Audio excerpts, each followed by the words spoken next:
ladies and gentlemen. We are back. We are live. It is the Freight Coach Podcast, the top podcast in transportation, coming to you guys every single weekday, 8:30 a.m. Pacific, 10:30 Central, to break down some industry headlines. But most importantly, you guys provide some actual insight into what you can do with all of this information.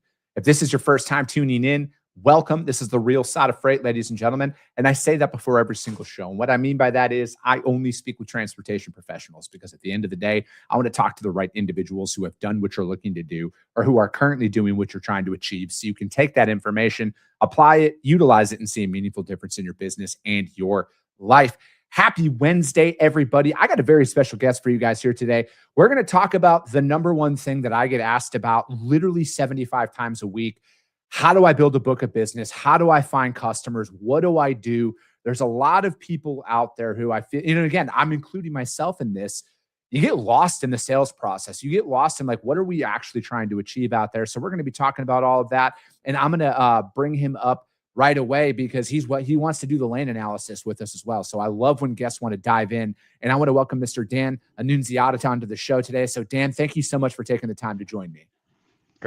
Great to be here. Excited to spend time with everybody today.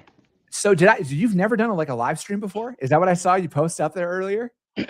I've never done anything live. I'm a first-time podcaster in the last 90 days. It's all been recorded and then released. So this is a first live event for me. So we'll see how it goes.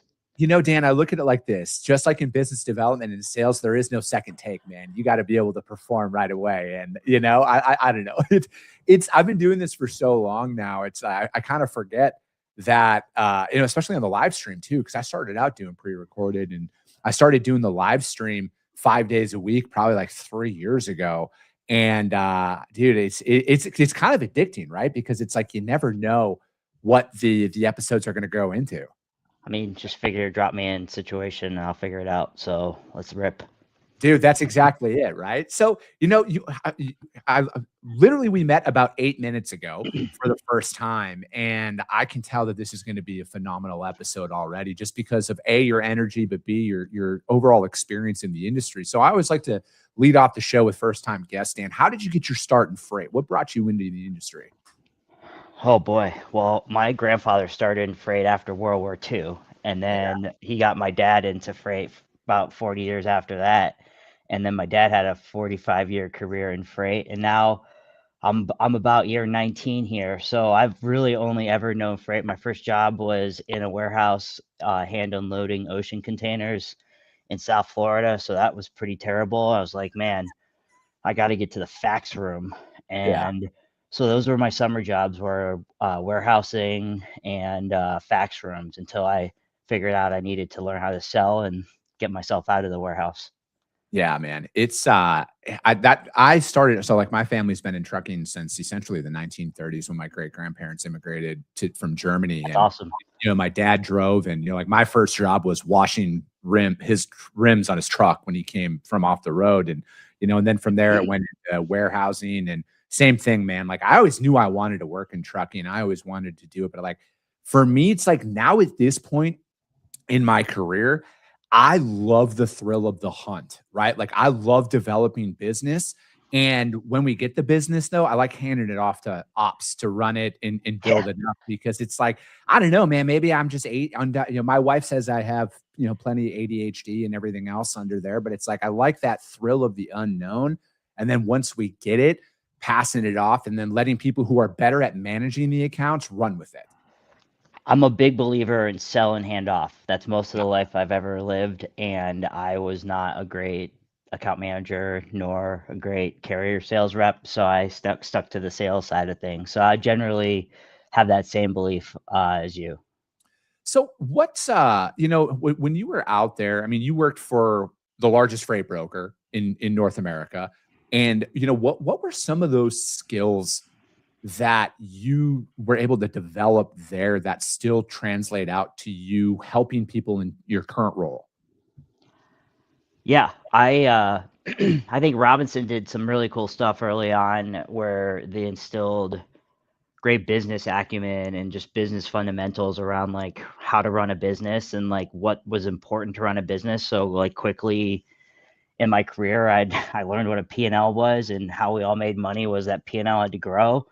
and we all rallied around that. And it was like when the revenues went up and that up and to the right, that was good. And we got bonuses and we got to do fun parties, and it taught us how to run a business. And then when the economy like 2008 hit, it was like, holy cow, I was like first year in, and like we had to let people go. So like the reality of like running a business like hit real quick. And very much the way that you had to grow as a leader there was to lead a P&L.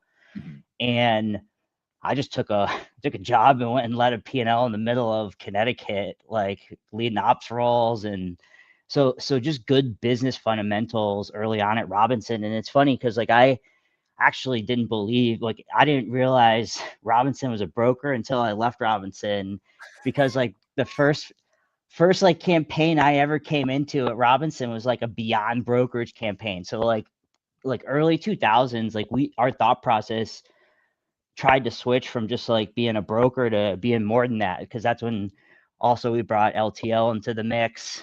And to your point of like what was important, like doing good discovery with your customers was important, because we had to figure out like how to talk to them about just moving truckload and like, oh, who does your LTL? So we actually had to retrain ourselves kind of in how you do discovery with customers.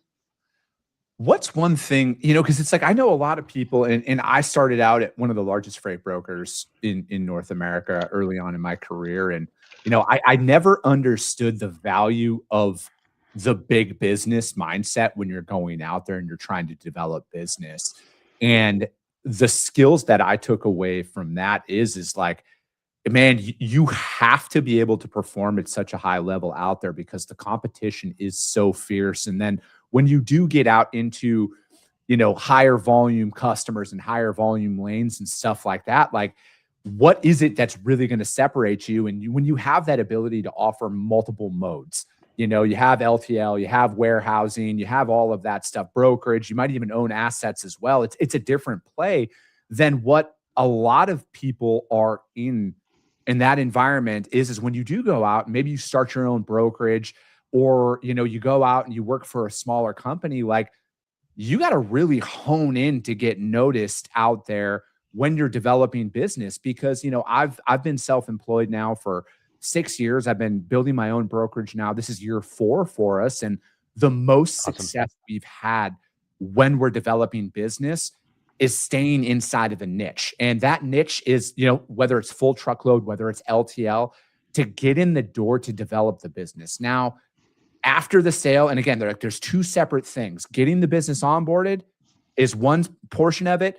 Growing and scaling that business through multiple modes, that's a completely different process, in my opinion, from my seat of actually developing it from the start. No doubt. Like I remember like just the tenacity of like wanting to win business early on. And I was like I was always the youngest like sales guy in the room for the most part early on in my career. So one, I had to overcome like this guy is like has no idea what he's doing. He's right out of college trying to sell me some like LTL solution. So one, I was like, all right, I have to show up like sharp. So like I can't show up like some chump. So I did like show up on my game like from day one. And also like we were still endeavoring, this was early on in like selling both like truckload and LTL plus like our TMS together. So we were packaging things together, and like the big business thing that I enjoyed at that point in time, like Robinson was large then, but it still wasn't too big where we were like still figuring out how we won deals and like how to make money, and like we're trading, like trying to figure out carrier pricing. So it really, one, you had to show up. You had to show up like right away and like say, hey, we have something different than what you do today, and you should consider us. And then you have to actually show them like how the solution is going to work. So it was like actually bringing that to life. And then it was like, all right, internally, it's like we had to figure it out. And that was like where I got to see the inside of it, like, all right, we actually have like LTL loads coming in on Monday. Like, what the heck's happening? Like, who's moving those things? Like, the carriers are picking those up. So like that's where it was also selling, but I got to see the like nuts and bolts of the business as well. So I think the customer experience, like quickly, you have to differentiate yourself quick and be like, hey, there's a reason why I'm in front of you. And like, they have to feel like something's different than what the next person's knocking on your door about quickly. how are you guys working with organizations right now to kind of build it up? Because I've talked about this a lot, and I think a lot of people uh, might have a hard time believing that systems development to me has been the hardest part about building a business and going out there and actually deploying a process. Because when you're bootstrapping your business, you have limited capital. All right. And that's another thing that unless you're out there in the trenches doing it on your own, you don't comprehend, because you have an expense account, you have all this stuff, and you're operating in the system. So how do you guys approach that when you're working with clients for the first time? Yeah, so like I've just flipped sides of the table. So I went from the last 15 years trying to figure out how to sell freight solutions to every type of shipper in North America, every solution you possibly could think about. Um, from some vantage point, to now trying to say, hey, I think sales needs to be better in our industry. And I think sales needs to just be better in B2B in general. And I would tell you, like, to your point about systems, and historically, it was all about who had the biggest sales forces, right? Like the just sheer mass of who had the most bodies generally won. And because like I led some of the largest sales organizations, so like we had the most assets focused on trying to win business. So like we should have won. But now with tech, I think you can have companies with like not as many salespeople do a lot more damage if you put the right system in place. So we're trying to actually come at things from the like, hey, we're building some tech, but we also know how to go to market really well. And so one, we're building a like thinking about the future of like what's a salesperson of the future, because tech and AI will disrupt sales. And there's lots of salespeople in our industry, and a lot of not good salespeople in our industry. And like I think the name of the game is how do you take like your best 30% and just amplify them to do more, so you don't even need to carry the bottom 50%. So we're working with companies, one, and we have to show up, and how we're showing up is saying, hey, I was on the other side of the table. And a lot of the conversations that you're probably having around like, hey, how do we grow this company? Like, who do we have to sell to? How do we deliver a go-to-market strategy? So like, that's what I spent the last 10 years thinking about. But now we're really working with clients on all things growth. Like, am I selling the right type of customer? How do I go to market? I still believe in like one, AI is going to disrupt a lot, but like it's not going to replace the human sales person. Like robot won't sell to robot quite yet. Mhm. And it's about taking your good salespeople and getting them in front of a more commercial opportunity. So it's really about making the system that gets them into the market as efficient as possible. But then also, when you get those salespeople in front of the clients, they need to be well trained. They need to be ready. They need to show up well. They have to be able to do good discovery. So it's really thinking about what's the future of go to market, and what do we have to look like, but also like how can we, with a 15-person sales organization, do what maybe a 50-person sales organization used to do, because you can do a lot more behind the scenes with tech to accelerate things. And that's the tech that we're building from like a practitioner view, not from like, hey, I built some cool tech in Silicon Valley, I'm gonna like try to sell you, it's gonna make you sell more, because like I've bought all that stuff too and tried to like poke it into CRMs all over the place, and it's kind of a mess. So yeah, we're trying to change the game in like sales and logistics to start, and then B2B in general. Mhm. Yeah, I think that people are and like people get confused that like there's a difference between a business development rep and an account manager. And I think that gets blended in this industry because there are so many cradle to grave operations So out there. many, so And many. most It's like people, 95% of the yeah, industry. dude, most people stop selling after they get a couple of accounts because like to the most people, man, selling sucks. The rejection sucks, all of that. So people have a very hard time with it. It takes a lot to develop that off switch where you don't let it affect you emotionally for multiple days in a row. Not saying everybody doesn't have their bad days, but it's like I look at it where when you're out there now and your talk about with tech, like I'm a firm believer this. My very bold goal for my brokerage, we're going to build $100 million brokerage with 10 people because of the amount of automation that is out there today. It's doable, but in a couple of years, it's going to be a lock, in my opinion, because just like with you, man, I've seen all the tools out there. I've had them on my show. I've demoed a lot of this stuff behind the scenes, and I'm just like, as soon as we can get these systems to actually connect and these integrations are done, it's going to be a lock, man, because you can amplify your output. Like, I look at it where you can still show you're a human. And like, my thing is 95% of my role as a broker can and should be automated. You've probably experienced that as well. But that 5%, which accounts for 95% of our revenue growth, my prospects need to know it's still Chris Jolly behind the scenes. Yeah. They need to feel that about me. And that's one thing that I'm trying to balance out right now. How do I show that human touch? But also, like, dude, we got as good of a tech stack as anybody else out there. Yeah, I think it's gonna be fascinating to see what the industry looks like in 5 years, because there's still like 95% of our industry goes to market in a cradle to grave environment where it's like a person calling a shipper asking for a load on almost a daily basis, and like fingers on phone calling customer. Like, will that exist in 5 years, or how much automation exists in like that disruption? I mean, you have massive companies built on that go-to-market strategy. But I also think that's why we're at a pivotal time on companies diversifying. And so you see a lot of companies diversifying into new modes or new products to have something other than just one model. Or you see companies also trying to like diversify out of like more of just enterprise truckload into something like, oh, I got to do LTL now. So I think it's be fascinating to see. But that also just presents a new challenge, because that's a new go-to-market that people have to think about, because like you generally have to do something different to go to market with something new than what you're doing currently. So we're working with a lot of companies on that as well. And I think it's just fascinating, but it's really ultimately like, how do you deliver a good sales rep experience to a customer in a B2B buying experience? I think there's a lot to be had there. Like, you see a lot of people on LinkedIn talk about like how bad of a sales experience they had from some salesperson or sales experience in our industry. And I just think that's my point, is like, one, it can get better. So like, we need to get better, but then it's also just going to get, I think the strong just distance themselves from the rest by using technology to amplify them.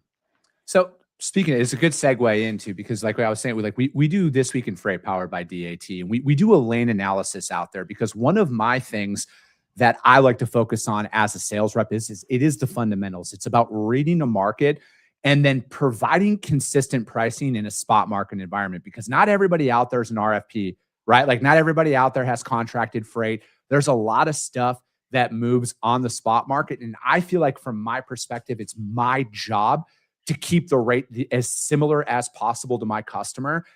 And then, obviously adopt with seasonality on it. So the lane that we're going to break down right now here, quick, Dan, it's Minneapolis, Minnesota to Scranton, PA for a reefer.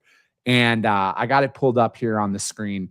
When you're out there, how are you reading lanes when you're selling into customers, when you are talking about like, hey, we're a subject matter expert in some of these things? How do you look at something like that and then deliver that style of comfort to your customer to where they're like, Dan knows what he's talking about? Well, try to understand what motivates them to like make a change. Like, is it going to be, I have to provide them a low cost? Like, do I have to be the lowest cost carrier to get my foot in the door there? Or like, do they care more about like stable pricing over like the whole year, or is like the contract spot? So try to quickly assess what their intent is to buy, and like also quickly understand like the volume, seasonality of the lane, and then like, are they using an asset or are they using a broker? Kind of gives me an idea of like, all right, got my strategy in the back of my head, I'm gonna have to figure out how to get in here now. Yeah, Quick psyche. Yeah, for me, it's like, I take such like a 101 approach when I am in that discovery phase of things, because I always thought, Dan, that everyone was telling shippers everything about, like, you look at just like the big ones, like DOT Blitz Week, days of the week, and when they're shipping their product out there, and like how that affects pricing, how that affects capacity. And I stopped assuming and started taking that 101 build out approach with my customers, because I was literally shocked at the amount of shippers that I was working with early on in my career that just relied on well, this is the way we've always done it. We never thought that that was another option because nobody explained that to us. And, for me, it's like with this lane in particular, it's 1,000 miles. This is a great Monday to Wednesday lane. But if you have a shipper out there that needs to ship it Thursday to Monday, Friday to Monday, it's going to come at a higher price point out there because it's going to cost more for the carrier to hold on to that freight for an additional day, unless they live in the destination city and they're like, dude, this just gets me home, send it over.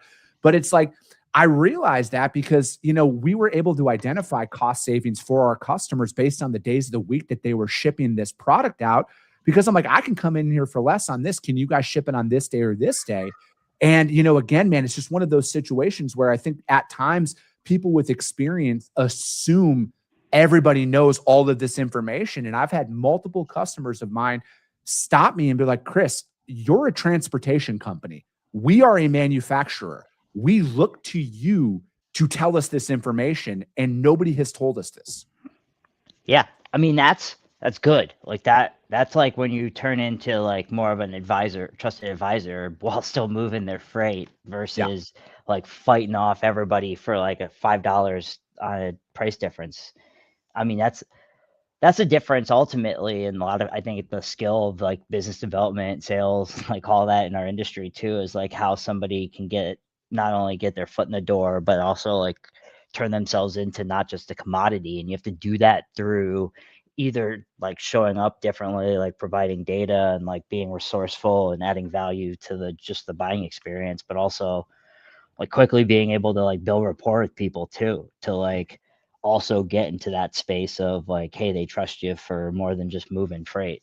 But it's wild to me. Like when I was, sounds like freaking old man statement, but the selling back in like 2008, like we just like sent them email rates. None of this stuff was even available. Like it was wild. Like even super small shippers didn't have any of this. Like if they were buying it on a quarterly basis, it's like, wow, you're buying sophisticated. So like when we showed up like early on at Robinson, we were able to like package LTL with like annual truckload pricing. People were like, whoa, it's a pretty good deal. Like we'll try it out.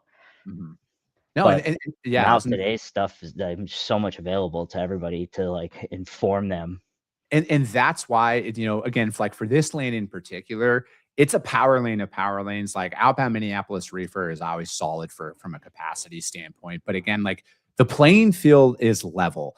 And, this one in particular, like I said, you guys, like the seasonality of it, it's one of the rare lanes that we've broken down here recently that's on the come up. It's been pretty stable out there. But again, my stability markers that I see is I like to look at that $200 variance out there. Again, if you're in a contract, you're going to have to wear it at times. You're going to have to service the account. But if you're in the spot market truck and hand style one, this lane is coming up on the carriers. And if you're a carrier out there, get your trucks in Minnesota and position them east because it's paying quite well out there. But, Dan, to jump back into the conversation, I look at with where we are from a tech perspective, there is no difference between the data that's available at your disposal as a sales rep than what the largest freight broker has. And then that one person startup, like you have access to all the same, because like pricing used to be a competitive advantage back in the day. It's not anymore, man, when it boils down to it, because there is no way a sales rep at Robinson, for example, there could be a difference here, is selling based on a price. If we're looking at it a truckload by truckload basis on that lane in particular, we're both bidding around the exact same thing. Like there is not that much of a difference where you guys have, or guys at Robinson or some of the larger providers can come in $500 to $700 less because they have some secret capacity network that's out there. It just doesn't exist anymore. It definitely closed the gap fast. And like, it was wild. Cause like, so to other side of perspective, like we had verbiage in our like go to market and like company verbiage about like data advantage when we did have a data advantage over everybody. And not to say like, it doesn't mean, and yes, like people can access things that a small company, one person company can get pretty close on buying data from somebody to get like close to what used to be a data advantage. I'd still say like some of those big companies were the last defense line in the difference is like I think they buy truckload transportation very well still just based on sheer size. So maybe they've lost some of like the data advantage and like leveraging like, oh, we have more truckload pricing data than anybody else, but they still do buy well. But agreed, like it is wild to think like, so that'll be interesting, like how many companies, how many $100 million companies with 8 to 10 people pop up here, and what does that look like? But then also like, what does that mean for all the other rest of the industry too? Like those $10 billion companies, like who are the next like companies coming up out of nowhere? Man, I don't know. And again, I could be very wrong with this statement. And I'm very aware of that. I don't know if there is going to be an explosion of many billion-dollar brokers moving forward. I'm not saying it can't happen, but I look at it where people are going to want more of a boutique experience again. Like, and I'm saying this because like we went from no AI and automation to a lot of it overnight. And I think we're going to reach a point in the near future that people are going to only work with companies that they have met in person. Like, and I don't know, man. Again, I could be wrong in this one, but I just don't think you can uningrain 100,000 years of tribalism of human DNA that's running through our brains and bodies in 48 months. I agree with you. I think there's going to be a big swing back now to, and I've spent the last 10 years trying to study every shipper in like North America and like why do they buy, what do they buy, like do they buy TMS, they buy modes, and I think the options in the marketplace aren't great right now. Like I don't think they're getting good experience from like all the big companies because those companies are trying to digitize customer experience more than anybody. Mm-hmm. And then, but they have good pricing and people still buy from them. But I also think with all the legality stuff going on in the space too, like it will be interesting to see what like the future. I mean, some of that has to still play out, but I think it'll be fascinating to see what I think companies with multimodal, multi-product offering that's still in the buyer perspective, I think is swinging back to like, hey, I want more of a person-led experience. I don't want like robots involved in my customer experience that much. And especially in like if like the middle market of like shippers in America and like North America, those are the ones that we're talking about. Like they want a more person-led rep experience and boutique and customizable as well. Agreed. So I think it's gonna be it'll be interesting to see what like service offerings and where companies grow, because I think you have a lot of other companies that have strong either modal or product offerings that are now trying to get into other modes or products to diversify themselves. And I think it'll be interesting to see how well that goes and like what that changes, like even like 3PL, 4PL conversation too in our space. So you kind of have people pushing into all sorts of different parts of the businesses. Yeah, it is. It's like I look at where the industry was when I first started back in 2011 was when I first started brokering freight to where it is today. It's incomprehensible our capabilities today than where we were when I first started.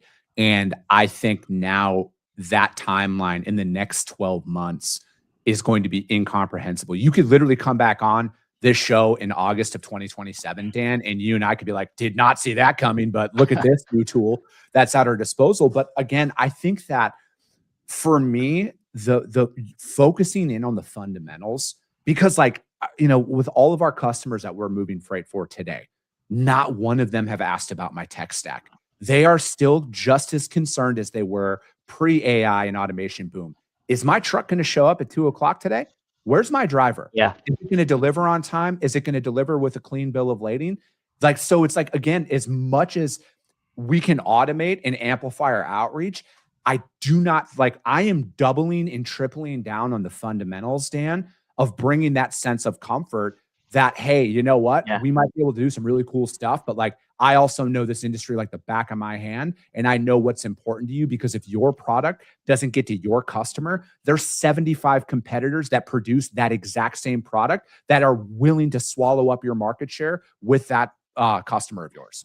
No doubt.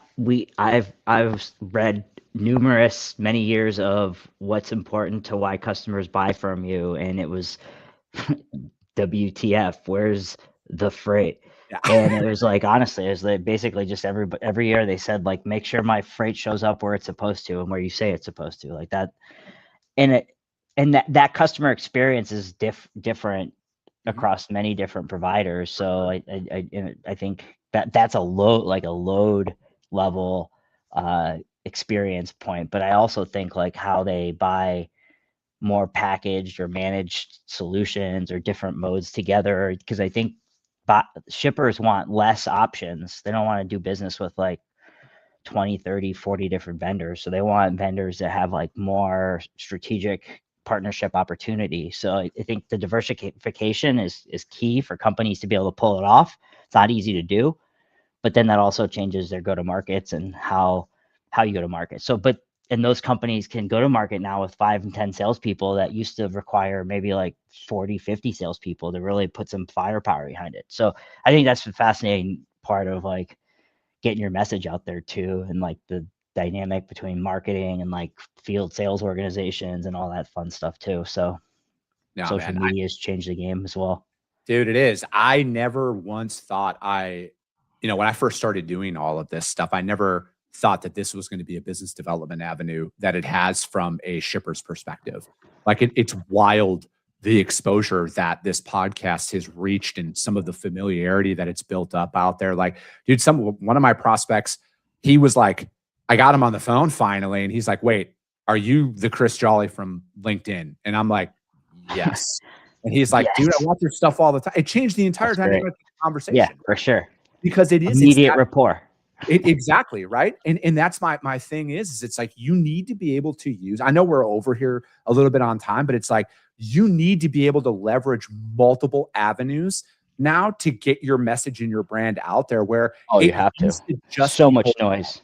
dude, it is, but it's like it's also really easy to separate yourself from the noise when you have your content strategy of just focusing in on a specific thing. Because, like, dude, I stopped trying to play the algorithm 5 years ago. I'm like, it changes all the time. I don't give a shit. My message is simple: fundamentals, best practices in freight. Talk to as many people as I can in the industry and build a catalog of valuable information that anybody can listen to and hopefully make a couple of bucks out there and improve their business. You know what? You know what beats the algo on LinkedIn is just hustling and networking like crazy. And like Yeah. I went from basically like the C-suite to like an individual contributor for the first time in like 15 years. So Yeah. I've like, you know what doesn't get me in front of more people is the algo. Like it's me like knocking on doors and going to marketing events and conferences and stuff like that. So like, I think the sales experience is critical to like setting the tone that like you're human and like you're gonna actually like knock on their door and not be a crazy person, but also like give it a white glove experience. But that doesn't mean I can't use tech to like get me in front of more people. So Yeah. like that's what I think I think it's the balance of that, and that's what companies are going to struggle with, because like I feel like I saw it like the man trying to go to the machine, and then I saw another company, the machine trying to go to the man, and like it's a struggle. Like what do you digitize and what don't you digitize, and like what are the key fundamentals? And like there's companies in our industry that are just like, hey, we're rep led, like we're gonna be a human rep economy, and like that's our go to market. Like we're gonna say, hey, I'm your guy, give me your freight every day, and Yep. like we'll see where that goes in like 5 to 7 years, because like again, it's a bunch of people still making phone calls asking for freight every day. So Mhm. I'm fast. I've been around the industry forever. I mean, I'm actually the first like truck guy in my family. Everybody else was freight forwarders and like I mentioned warehousing. So like my other side, my most of my family is the freight forwarding international side of the equation. But I also think those companies are fascinating too, because they move a ton of freight that connects to like the North American ecosystem too. So like, do some of those freight forwarders start to participate differently in truck freight and North American freight as well? So I'm bullish on the industry because I've been around it so long, but I'm also fascinated to see where I take it. And that's also why I'm trying to, I sitting on the other side of the table, helping companies think about growth differently has been fascinating too. But I still have to like go out and sell and drum up pipeline and that stuff. So that's been wild as well. Dude, it's the best, man. Business development to me, you're either all in on it or you avoid it like the plague, man. And for me, it's like, dude, it's just like connecting the dots out there and then seeing it's like, all right, how do I leverage all of my industry knowledge and bring it in a different mode? Because I will die on this hill, do the opposite of what the masses are doing, and that's how you get noticed. Plain and simple. It sounds very, very simple out there, but when and this is just what I've seen and built, because like I built this media, I had no fucking experience doing this, right? Like I built all of this off of YouTube University. And when everybody was running to the right, I turned to the left and I sprinted to the left. And that's where all the results were. I was told by so many people, don't do that. Don't do that. No one's going to listen to that. No one's going to adopt to that. I got a track record that proves the opposite of that. So it's like I just went with that against the grain and it worked. And I think like that's also another thing people need to focus in on. Well, I'm like agreed 100% on that. I mean, I'm off of 2 huge companies. I've only worked for the man before. So like corporate America was like 18, 19 years of my life now. And now I'm like independently like doing my own thing in a lot of regards. So it's like, you got to figure some stuff out and survive, kind of like doing it live on your podcast here. But yeah, there's something to be said about that business development knack that you have to take and like going against the grain. I think that's why I think there's a lot of momentum to not go for the man and give it a try. So that's what we're doing here too. Dude, I love it. Dan, I'm going to have you back on at some point soon, man. Yeah, whenever. Let's do it. I loved it. I'll get you on ours too. Road to revenue. Let's go. Let's do it, man. I love that. How does anybody reach out to you guys to find out more about what you guys got going on though? Yeah, LinkedIn, active on LinkedIn. We built a technology called Revigent. We think it's first of its kind in terms of accelerating salespeople and amplifying the best. And then the salesdream.com is our website. That was the original sales technology training that we built after training 5,000 sales and account managers across the industry. So LinkedIn, any other form of communication, pretty likely you can find anybody anywhere these days. Perfect. I love it. Dan, thank you so much. If you guys can't find Dan or the Sales Dream out there, hit me up. I will gladly put you guys in direct contact with them. That's going to be it for today, ladies and gentlemen. As always, if you got value in what you heard and you're not subscribed, subscribe to the show, you guys. And if you're feeling ambitious, rank it on iTunes and Spotify, because if you see value, your network's going to see it as well. I appreciate you guys. I love you guys, and we'll be talking to you soon.